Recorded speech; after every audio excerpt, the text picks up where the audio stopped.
Hello everybody, welcome to our YouTube channel back benchers Pathshala, जिस पर हम आपको करवा रहे हैं आपके 10th के बोर्ड के एग्जाम की तैयारी। और हम आपको पढ़ा रहे हैं साइंस के लाइट के चैप्टर के बहुत सारे कंसेप्ट, यानी कि मिरर आपका पूरा कंप्लीट हो चुका है, मिरर की इमेजेस कंप्लीट हो चुकी हैं, मैग्निफिकेशन कंप्लीट हो चुका है। उसके अलावा जो मिरर फार्मूला था, दर्पण का फार्मूला था, वो कंप्लीट हो चुका है। आज हम पढ़ेंगे लाइट के एक और फिनोमिना के बारे में, जिसको हम बोलते हैं रिफ्रैक्शन। क्या बोलते हैं? रिफ्रैक्शन, अपवर्तन। इसका मतलब क्या होता है? देखिए यहां पे लिखा हुआ है, when light travelling obliquely from one medium to another the direction of propagation of light change in second medium. ये क्या कहता है कि जब हमारी लाइट एक मीडियम से दूसरे मीडियम में एंटर करती है, ध्यान रखिएगा मीडियम कैसा है हमारे पास अब? ट्रांसपेरेंट। कैसा? ट्रांसपेरेंट, जिसमें से लाइट गुजर रही है। तो उस ट्रांसपेरेंट मीडियम में बाहर से, मान लो ये यहां पे बाहर एयर है, इस ट्रांसपेरेंट मीडियम में से, और दूसरे मीडियम में मान लो ये ग्लास है, ग्लास स्लैब है, इसमें लाइट एंटर हो रही है। जब ये लाइट यहां से यहां पे एंटर हुई, एक मीडियम से दूसरे मीडियम में एंटर हुई, तो जो लाइट का नियम है वो ये था कि लाइट को सीधे चलना चाहिए था, स्ट्रेट लाइन में चलना चाहिए था, परंतु ये तो यहां पे आके गड़बड़ कर गई। इसने क्या किया? ये सीधी जाने के बजाय इसने अपनी डायरेक्शन को क्या कर लिया? चेंज कर लिया। और इसी को कहते हैं रिफ्रैक्शन ऑफ लाइट। अब रिफ्रैक्शन का जो यूज है, जो आप डेली लाइफ में है, वो कहां पे देख पाते हो? आप लोगों ने देखा होगा, जब भी आप किसी, जो नींबू का देखा आपने, गिलास में नींबू को डाल देते हैं। एक जब आप जूस पीने जाते हो, कहीं पे गन्ने का जूस पीने जाते हो, तो आप लोगों ने वहां पे देखा होगा कि एक गिलास रखा है पानी का, और उसमें नींबू डाल रखा है। नींबू का साइज दिख रहा है बड़ा। जब आप पानी में देखते हो, पानी में नीचे देखते हो, तो आप लोग देखते हो कि जो पानी का तल है वो ऊपर उठा हुआ दिखाई देता है। जब आपने एक गिलास में, पानी का एक आधा गिलास था, और उस आधे गिलास में एक पेंसिल डाल दी, तो जब आप बाहर से उस पेंसिल को देखते हो तो आपको लगता है कि पेंसिल पानी के अंदर थी, और जो पानी के बाहर पेंसिल है वो ऐसे टूटी हुई दिखाई देती है, बिल्कुल ऐसे दिखाई देती है। पहले ये एक सीधी पेंसिल थी, ऐसे टूटी हुई, ऐसे पानी के अंदर, ये बाहर ऐसे टूटी हुई दिखाई देती है। अपेरेंट डिस्प्लेसमेंट बोलते हैं इसको, ऐसे टूटी हुई दिखाई देती है। सिक्का डाल देते हैं हम पानी के गिलास में, सिक्का ऊपर उठा हुआ दिखाई देता है। और बहुत छोटी छोटी एग्जाम्पल, जैसे मान लो हमारे पास लिखा हुआ प्रिंटेड कुछ चीज है, और उस प्रिंटेड चीज के ऊपर हम ग्लास की स्लैब रख देते हैं, कांच की स्लैब रख देते हैं, तो हम देखते हैं कि वो अक्षर, जो फॉन्ट लिखे हुए हैं, वो हमें ऊपर की तरफ उठे हुए दिखाई देते हैं। वो सारा रिफ्रैक्शन के कारण होता है। किसके कारण? रिफ्रैक्शन के कारण लाइट क्या है, अपना जो आने की डायरेक्शन है उसको चेंज कर लेती है। और जब चेंज करेगी तो हमारी आंखों में भी जो लाइट की डायरेक्शन है चेंज हुई ही आएगी। जो अंदर डायरेक्शन थी वो भी आएगी, जो बाहर डायरेक्शन थी वो भी आएगी। तो ये किसकी वजह से होता है? ध्यान रखिएगा, रिफ्रैक्शन के लिए मेन चीज जो रिस्पॉन्सिबल होती है वो होती है speed of light. Speed of light, light की स्पीड यहां पे ज्यादा होती है एयर में या वैक्यूम में, आप लोगों को पता है। बट जब वो एक रेयरर मीडियम से, हल्के मीडियम से भारी मीडियम में जाती है, तो लाइट की स्पीड क्या हो जाती है? चेंज हो जाती है, जिसकी वजह से उसकी डायरेक्शन में बदलाव आता है, प्रोपेगेशन की डायरेक्शन में बदलाव आता है, और रिफ्रैक्शन हो जाता है। इसके बाद जो हमारी एनसीईआरटी का नेक्स्ट टॉपिक है, उसके बारे में हमें पढ़ना है। इंपॉर्टेंट टॉपिक है रिफ्रैक्शन को समझने के लिए। रिफ्रैक्शन से रिलेटेड सारी बातों को इसी में कवर कर देते हैं। जो हमारा टॉपिक है वो टॉपिक है हमारा रिफ्रैक्शन थ्रू आ रेक्टेंगुलर स्लैब। किसमें? हमारे पास एक रेक्टेंगुलर स्लैब है। क्या है हमारे पास? देखो हम बना लेते हैं। हमारे पास एक रेक्टेंगुलर स्लैब है, ये हमारी एक स्लैब हो गई।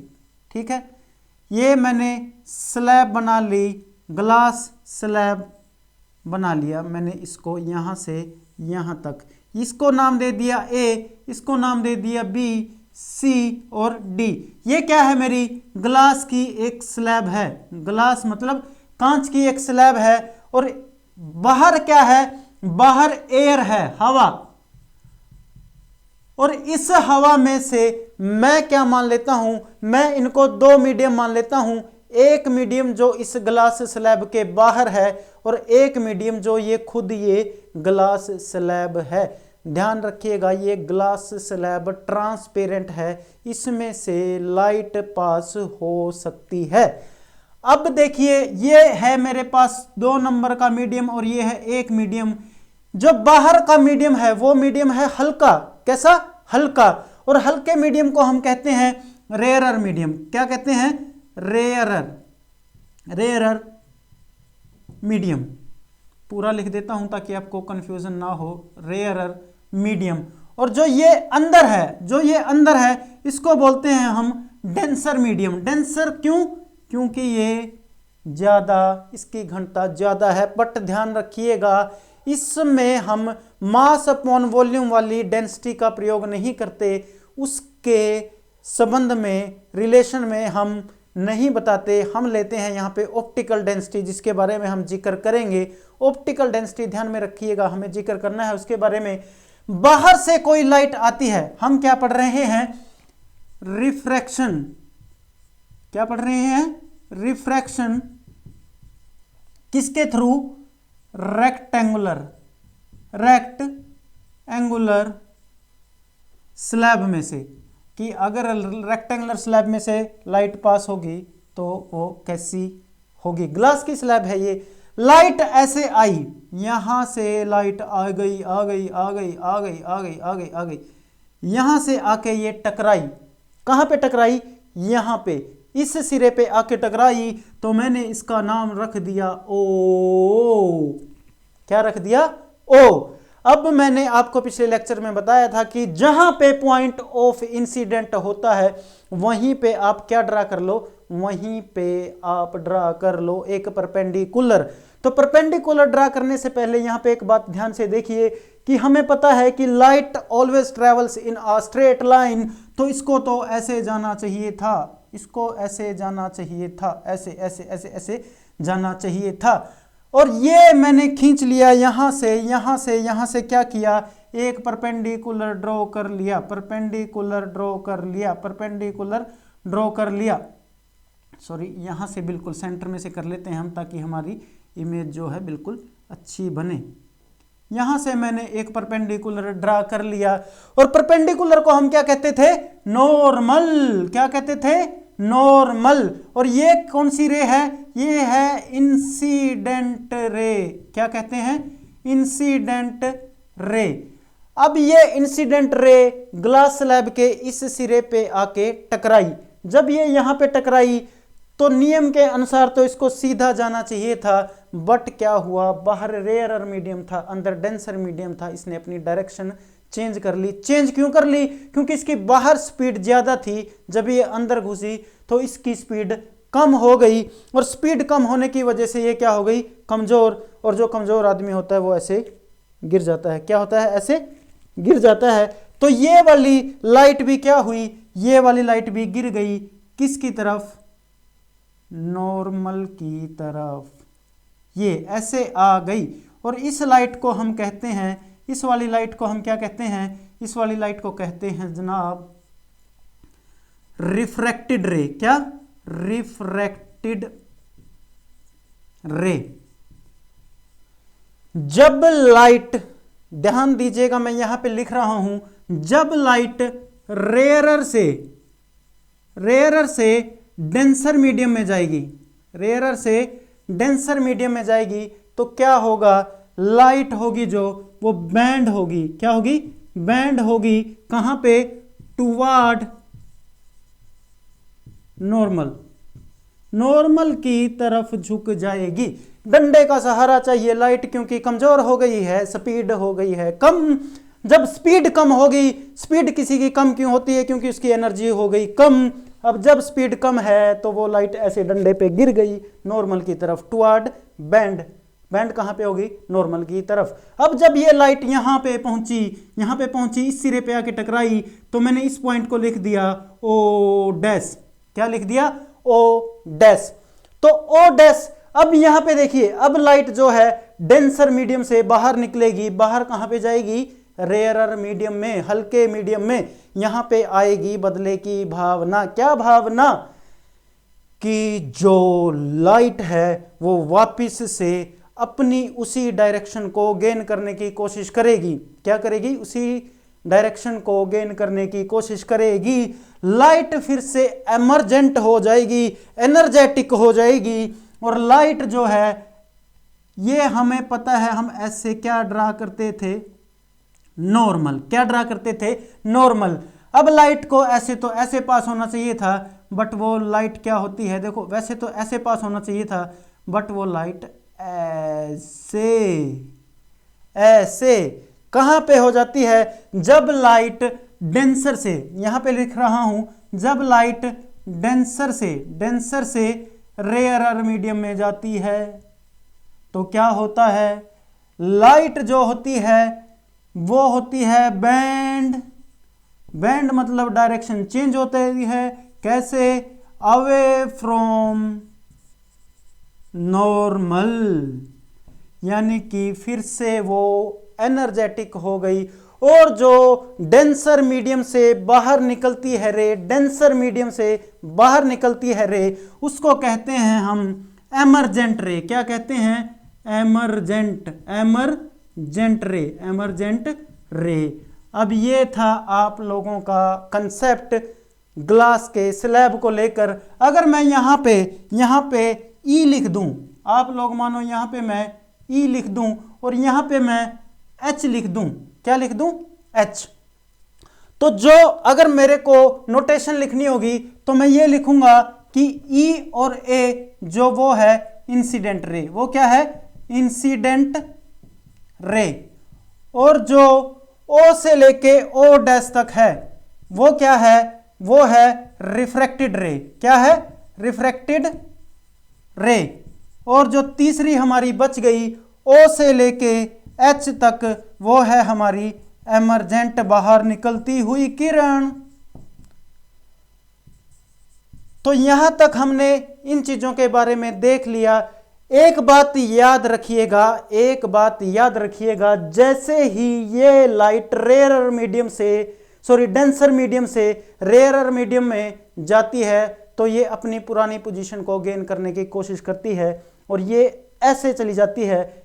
पहले ऐसे आई थी अंदर की तरफ, अब बाहर की तरफ चली गई, बाहर की तरफ उठ गई, एमर्जेंट हो गई, उठ गई और नॉर्मल से दूर जाती है। और ये एमर्जेंट रे ऑलवेज पैरेलल टू जो इंसिडेंट रे हमारी आई थी उसकी डायरेक्शन के पैरेलल। जो इंसिडेंट रे की डायरेक्शन थी और जो एमर्जेंट रे की डायरेक्शन है वो एक दूसरे के क्या होंगी? पैरेलल। क्या होंगी? पैरेलल। ये था जो हमारा कंसेप्ट। इसके बाद कुछ छोटे छोटे इंपॉर्टेंट जो टॉपिक हैं वो कर लेते हैं। ध्यान रखिएगा किस टाइम पे कहां पे बैंड हो रही है। इसके बाद एक चीज पढ़ेंगे हम, लॉ ऑफ रिफ्रैक्शन। क्या पढ़ेंगे? Law of refraction. आप लोगों ने लॉ ऑफ रिफ्लेक्शन पढ़ा था। क्या पढ़ा था? Law of reflection. अब हम पढ़ेंगे लॉ ऑफ रिफ्रैक्शन। क्या? Law of refraction. तो रिफ्रैक्शन के भी होने के कुछ नियम होते हैं, उन नियम्स के बारे में हम पढ़ेंगे। सबसे पहला वही इंपॉर्टेंट, जैसे हमने रिफ्लेक्शन में पढ़ा था कि हमारे पास इंसिडेंट रे, रिफ्रैक्टेड रे और इनके साथ एक मैं जोड़ देता हूं नॉर्मल। क्या जोड़ देता हूं? नॉर्मल। ठीक है, हमारे पास तीनों चीजें हो गई। ये क्या है? ये तीनों की तीनों कहां पे होंगी? ये एक ही प्लेन में लाई करेंगी। कहां पे करेंगी? सेम प्लेन में, एक ही प्लेन में, सेम प्लेन में, सेम प्लेन में। प्लेन के बारे में मैं नहीं बताऊंगा क्योंकि प्लेन के बारे में हम रिफ्लेक्शन में स्टार्टिंग में सबसे शुरुआत के चैप्टर में जिक्र कर चुके हैं कि प्लेन क्या होता है क्या नहीं होता है। ये सारे इंसिडेंट रे, नॉर्मल, रिफ्रैक्टेड रे सभी एक ही प्लेन में लाई करते हैं। लॉ ऑफ रिफ्रैक्शन यही कहता है। इसके बाद जब हम पढ़ते हैं एक बहुत ही इंपॉर्टेंट और बहुत ही प्यारा टॉपिक जिसके बारे में आपके एग्जाम्स में बहुत ज्यादा बार पूछा जाता है और बच्चे कंफ्यूज हो जाते हैं कि ये वर्ड कहां से आया, वो है स्नेल्स लॉ। क्या? स्नेल्स लॉ, डबल एल डाल लेना इसमें। Snell's law of refraction, refraction का स्नेल्स लॉ वो क्या कहता है? वो ये कहता है कि अगर हमारे पास कोई एक लाइट है, कोई एक लाइट है, कोई एक लाइट है और हमारे पास कोई दो मीडियम है, हमारे पास कोई दो मीडियम है, तो हमें पता है एक एंगल होगा। क्या? एक एंगल होगा जिसको हम आई लिख देते हैं। आई क्या है? आई है मेरा angle of incidence, angle of incidence. और जो दूसरा है मेरा angle of refraction, angle of refraction जिसको हम आर से डिनोट करते हैं, angle of refraction. Snell's law क्या कहता है?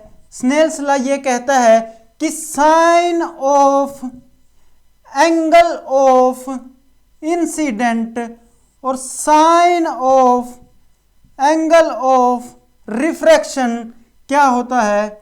कांस्टेंट। क्या होता है? कांस्टेंट। परंतु एक शर्त है। वो शर्त क्या है? वो शर्त ये है कि जो आपकी लाइट है, आपकी जो लाइट है, आपको वो लाइट चेंज नहीं करनी है। वो यानी कि गिवन लाइट चेंज नहीं करनी है।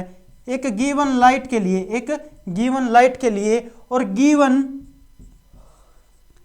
Pair of media, given pair of media, medium, given pair of medium, इनके लिए जो sine of angle of incidence है और sine of angle of refraction है वो क्या रहेगा? कांस्टेंट।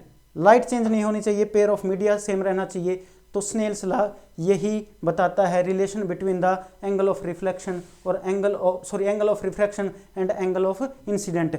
ये जो टर्म है, ये जो टर्म है, ये जो टर्म है, ये जो टर्म है कांस्टेंट, इसी को हम बोलते हैं रिफ्रैक्टिव इंडेक्स। क्या बोलते हैं? Refractive index. रिफ्रैक्टिव इंडेक्स को जानने के लिए मिलते हैं नेक्स्ट लेक्चर में, मिलते हैं कल। बने रहिए हमारे चैनल यूट्यूब के, जो हमारे चैनल है बैक बेंचर्स पाठशाला। मिलते हैं कल। Thank you.